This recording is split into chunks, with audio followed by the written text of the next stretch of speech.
Good morning. You're in the loop. Every week we talk with the people who make San Antonio a better place to live. Thanks for joining us in the loop. Here's your host, Milton Glick. And welcome to In the Loop. I'm Milton Glick, and that's exactly what we do. We get caught up with the people and the organizations that are making San Antonio a better place to live. We've got a great interview today about a couple difficult topics. Our guest today is Collin. Collin, it's Krejci? It's a Krejci. Krejci. Okay, thank you. He was the Chief Clinical Officer at Laurel Ridge Treatment Centers, and we've got a number of great topics to talk about as it relates to that. And Collin, welcome to the show. I'm stammering here because there's so much great stuff to talk about. It's like, where do we start? Well, first off, let's tell people, what is Laurel Ridge Treatment Center? Sure, absolutely. So Laurel Ridge Treatment Center, we are a psychiatric hospital. We treat mental health disorders. We treat substance use disorders. And we work with patients as young as 4 and all the way through older age to really make sure that we are giving people a safe, treating things like suicidal thoughts, depression, and mental illness, and just helping our community and our populations kind of thrive after maybe having a crisis as well. And that's kind of where we got started today. So let's go back to last month. Last month was the Suicide Awareness Month. Is that right? Yes, September was Suicide Prevention Month. Suicide Prevention Month. So let's talk a little bit about that. And again, I'm stammering. This is a really difficult subject to talk about. Let's do this. Talk a little bit about what you guys did in the month and some of the awareness tactics that you did, because this is a tricky but super important topic. Yeah, absolutely. And suicide hits home with more people than we think about sometimes. That's what I was wondering. I can share with you just some statistics. Right now among adolescents, at least 10% of the population of adolescents have a serious thought of suicide. And then about 2.7% actually have attempted suicide. So I know the numbers sound really low, but when we think about 2.7% of the population of adolescents, it's like 700 to 800,000 teenagers a year really have a suicide plan or suicide attempt. And so all those family members are affected, the parents, the friends, the teachers, the schools, and that's just in our, kiddos ages 12 to 17. When we talk about adults with suicidal thoughts, the numbers are quite high, anywhere to, 6%. So the population, sometimes 1.5 million people in 2023 had an actual suicide attempt. So there's a lot of people that are affected by suicide in our nation. Yeah, I was thinking about it. I don't know if this is a statistic that holds true or not, but I was thinking about my circle of people, and I don't think there's one of those folks that hasn't had either someone in their world and either commit suicide or attempt suicide. Is that absolutely? I would agree with that. Suicide is the 11th leading cause of death overall. Wow. So just thinking about that, there are going to be, many people that are touched by this pandemic right now. Let's talk a little bit about, let's do this too. If folks are hearing this and they are one of those ones that's contemplating suicide, or, we'll go back to the or in just a second, but there are resources out there to help them right away. Is that right? Absolutely. Right away. Just a few years ago, we, have the new 988 number for anyone in crisis or suicide.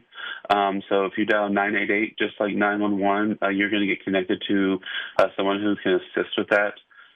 We have local resources. We are a local resource here at our hospital. You can call us for an assessment to help anytime. Our number is 210-491-3591. We always encourage people to call 911 or go to the nearest emergency room if anyone's feeling like they have their own suicidal thoughts or plans, or, has even attempted to do something and then needs some help right after that as well. Yeah, so give the number again for you guys, 210-491, and then what was the rest?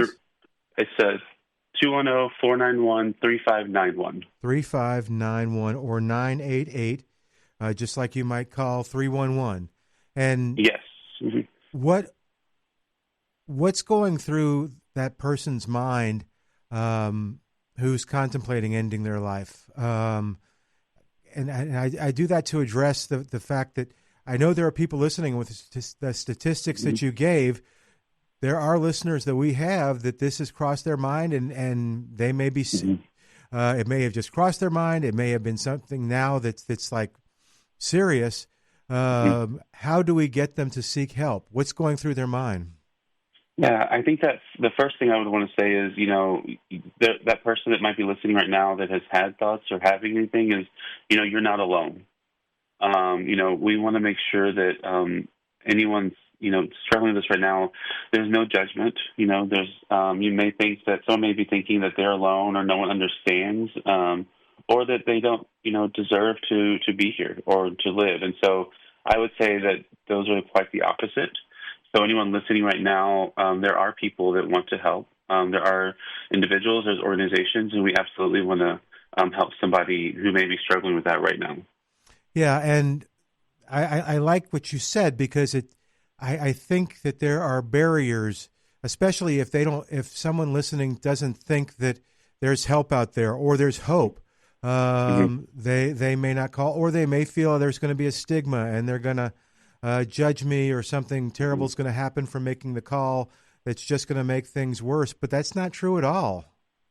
No, not at all. There are people who may have judgments, but I can say that the people in the mental health community that want to help others, one of the first things we talk about whenever we do trainings, when we do education is, we're non-judgmental.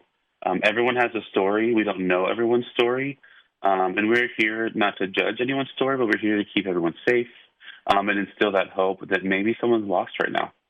Yeah, and our guest today, I should have written it down, Collin, and pronounce the last name for me, Collin. I'm so sorry.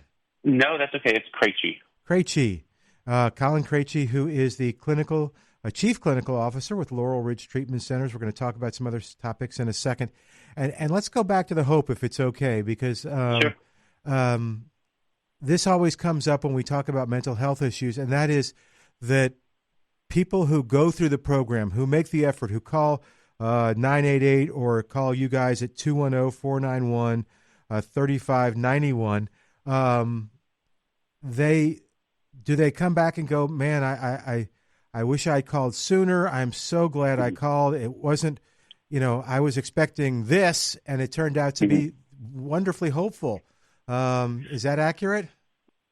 Yes, absolutely. One of the things that we do, we embrace the feedback we get from our patients, from our clients that come in, and we want to know how people are doing. So we actually do a lot of measuring and assessments of how people do after they leave here. And so one of the things that we know is that, people come in and maybe don't expect anything, sometimes, but I know that after just looking at our own data, 91% of our patients after they leave here report feeling better than when they got here in the hospital. For our youth, our children and adolescents, 90% do report that they feel better after leaving here. So we definitely track that. We definitely hear and see that once people come in and maybe open up and embrace that help, we see some improvements. I love the hopeful part. I really do, Collin. Let's talk a little bit and I guess it's two different parts. It's we're talking about suicide prevention, and we're talking September was Suicide Prevention Month, and we're going to switch topics in just a second. But I think there are two elements to this. There's the person who is contemplating, and then does this happen sometimes where a family sees changes in a child, or they see changes in another family member, and they're wondering if this is going through their mind, and maybe they've asked, and the person's like, no, but in reality, that person is contemplating it. Talk a little bit about what families might do to kind of learn what the situation is, or to get a loved one help. Yeah, absolutely. I think that's important to notice warning signs and changes in friends and family. And I like what you said about, asking, because a lot of times we may be afraid to ask someone directly. Yeah. But actually, it's shown that if we actually, ask someone, and are you contemplating, or have you thought, or do you have suicidal thoughts, that may actually open up that topic to talk about. So, warning signs in kiddos and adolescents may be a change in school, not wanting to go to school, or a change in friends, maybe watching out for any bullying. And then with the adults and loved ones, maybe noticing changes in maybe work, or how they're interacting with other people, maybe sleeping more, maybe appearing to not really engage in things anymore. And so those warning signs, anytime someone has a question, we are open 24/7. We provide no-cost assessments to people. And just because someone comes into our facility for an assessment, maybe they won't be hospitalized, but we can offer other resources for help too. Yeah. And that's if it's a child or adolescent. What about if it's an adult? What about if it's a brother, a sister, a wife, husband? Are the signs similar, or are they different? The signs are really similar. I mean, we're really looking for a change in, day-to-day things that you may see. So if your, spouse or family member is, usually very engaged in work, or engaged in, outside things and doing things on the weekends, and then there's a decrease in that, maybe someone's isolating more, or maybe we see some irritability. Everyone's symptoms are going to manifest differently, but usually once we see a change, then you kind of notate that, and then maybe something is going on. Sometimes we see, maybe people are offering some of their items more. Maybe they have made plans to, give away things, or they're trying to, make sure people are set for the future. Those are some of those things with adults that maybe are some warning signs as well too.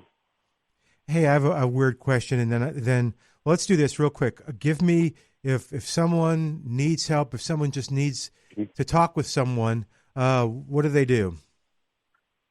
So if any suicide crisis lifeline, again, it's going to be 988.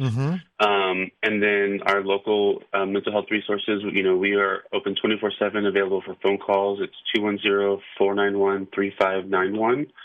And then our local hotline here in San Antonio is through the Center for Healthcare Services. Okay. And so I want to give out that. I do have to look it up real quick. I want to give out that crisis line for people, because it's about embracing mental health as a community. So there's a lot of community organizations out there to help. And so the crisis line for Bexar County is going to be 1-800-316-9241. But like I said, we are always available for questions and calls, and to help with resources as well too. Very, very good. Okay, let's see how I do on your name this time. Collin Krejci is our guest today. Did I do okay? Yes, sir. Woohoo! He's the chief clinical officer at Laurel Ridge Treatment Centers. And here's my weird question of the day before we switch topics on this, and that is, let's talk about folks that are left behind.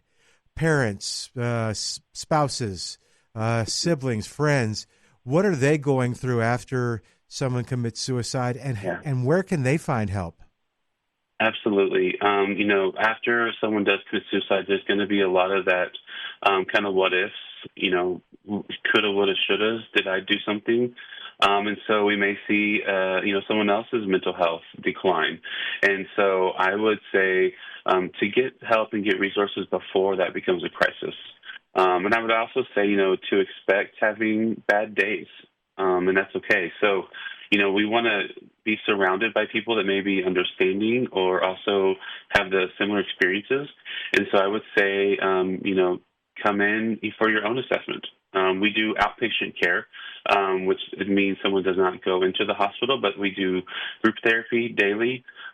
We do medication management in an outpatient setting. Someone comes in for a few hours every day. They get to meet with other people, have group therapy, do individual therapy, meet with our psychiatrist. And that's really a great way to maybe decrease anyone's risk before it becomes a crisis. Very good, Collin. Thanks. Let's switch gears now, because October is also, if I've got this right, Substance Abuse Awareness Month. Yes. Talk a little bit about that because Laurel Ridge helps with that a great deal too. And there's hope as well. Yes, and there's hope as well. And I think suicide and substance and mental health, it just all goes together sometimes. And so I would say a very similar thing. Someone suffering from substance abuse or chronic substance use may feel the same hopelessness, that same judgment from people, and thinking that maybe there isn't anyone out there to help. The difference with this is that our bodies become so dependent on these substances that sometimes it is, painful to detox from these things. And so we actually do help with detox from substances. And then we also continue to provide care afterwards in our inpatient and outpatient settings so that someone can stay off of substances. They can hopefully remain sober in the future. Yeah, it's and how you gave statistics earlier as it related to suicide. What are there statistics available for what percentage of people go through some sort of substance abuse issues? Milton, I do have that actually. Okay. I thought I didn't have it in front of me, but yay! See, I will say that. Oh, actually, no. I apologize. I had in front of me the statistics with substance use related to suicide. Okay. But I do think that it's important to note with substance use that everyone's substance use, disorder and abuse is going to be different.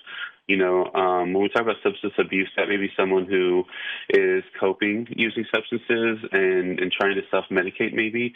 And then when we talk about substance use disorders, it really is now someone's become really dependent upon that. And so that's important to look at. And there's treatment for both. We do inpatient treatment, outpatient treatment. There's community treatment as well too. So really understanding someone's substance use or abuse, it's very personal for them. And I think, again, it's just, being able to open up and identify that this could be a problem. And then what does someone need to do next with that? Yeah. And I imagine too, like other similar mental health issues, or in this particular, I guess, is this considered a mental health issue with substance abuse, or I guess it's both maybe mental and physiological?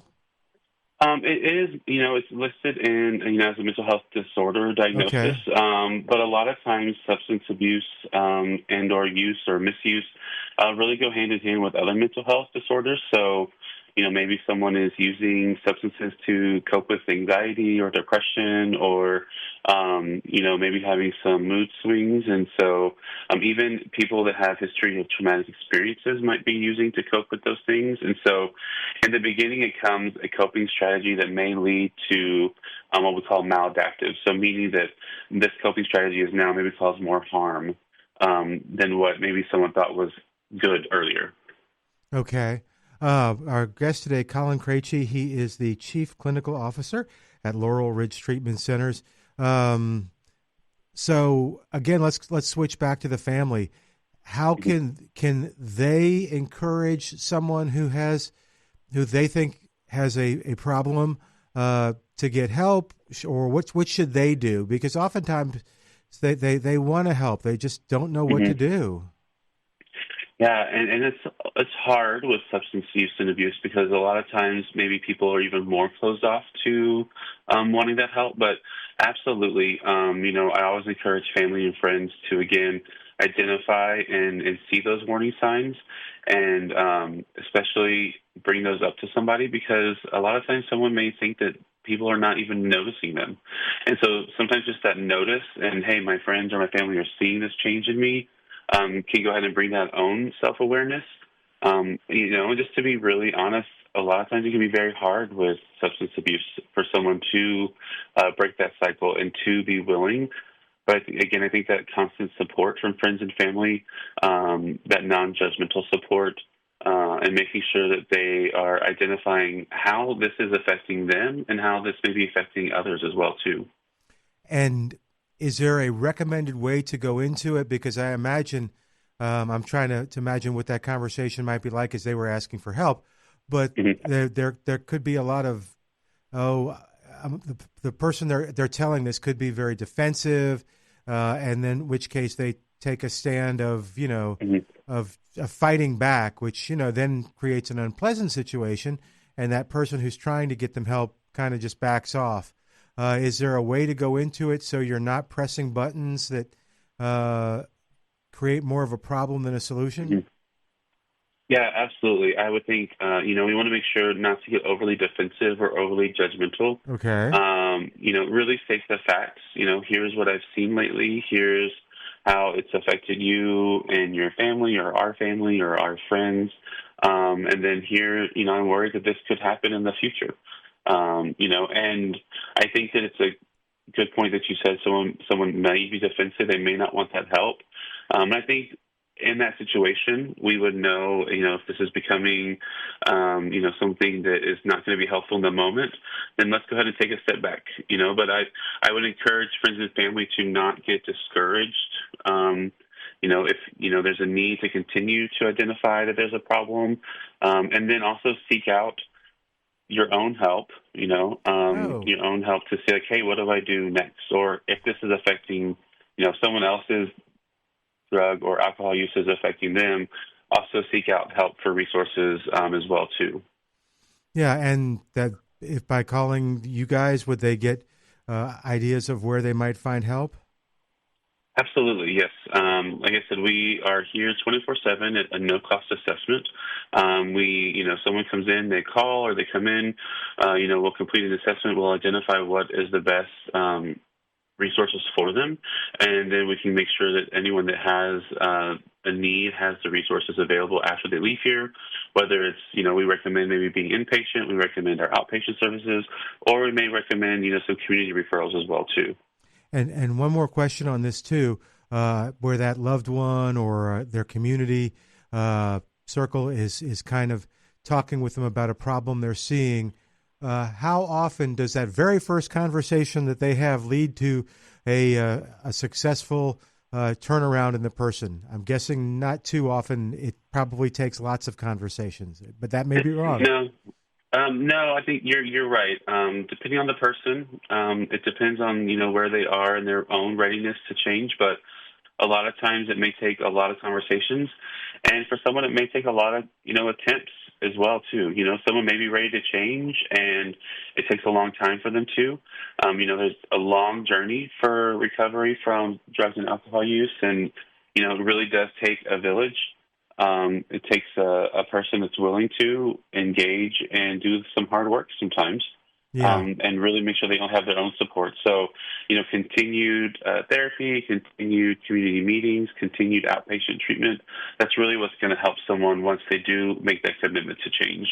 All right, and our guest today is Collin Krejci. He is the Chief Clinical Officer at the Laurel Ridge Treatment Center. We're talking about this show has information on September's Suicide Prevention Month and October's Substance Abuse Awareness Month.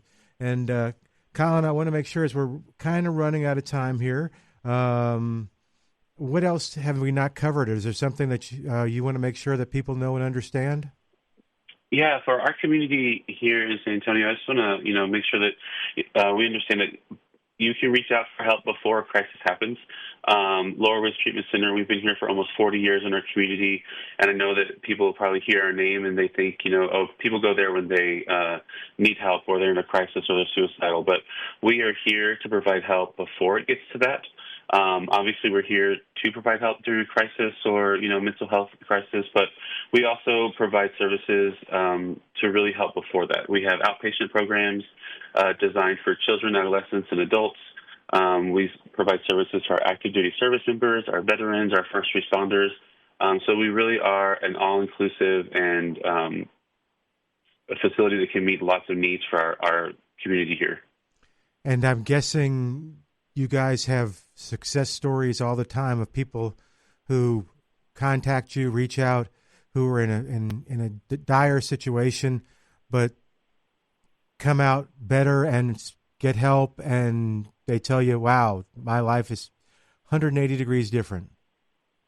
Absolutely, yes. We've worked with a lot of teenagers who, come and get help and then are able to really come back later as an adult and say, this was something maybe I didn't realize I needed.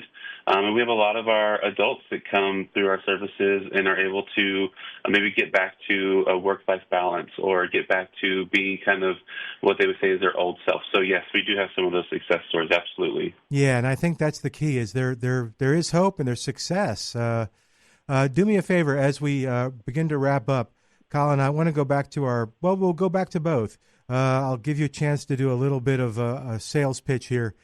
Talk to those people who need your help, but just aren't quite, who want help, but just aren't making that phone call. Yeah. You talk to them personally because you know what they're going through. Absolutely. We are here to help anybody through any mental health or substance use journey. There's, first of all, no judgment on our end. And we want to make sure that everyone gets the care they need. And so coming in and just saying, I need an assessment, I need someone to tell me what the next steps are, we are here to help start that journey as soon as someone walks in the door or picks up that phone to make the phone call. Our assessors in the very beginning will, definitely help anybody identify what the best resources are. Staff, inpatient and outpatient is there to help along the journey, whatever that is, whether someone's going to be hospitalized and whether someone's going to be on our outpatient programs. But really, it is going to be a journey that we're here to help walk someone through and really make sure that they are safe, they feel the hope, and that we have resources for continued care afterwards. Very, very good. And the number to call, 210-491-3591. And if the emergency, I guess, what is 988? Is it an emergency number? Is it 988 is going to be the suicide crisis line. Okay. Our guest today, Collin Krejci. We've run out of time. Chief Clinical Officer with Laurel Ridge Treatment Centers. We'll post those numbers on our website. And I'm Milton Glick. Will join us next week as we keep you in the loop.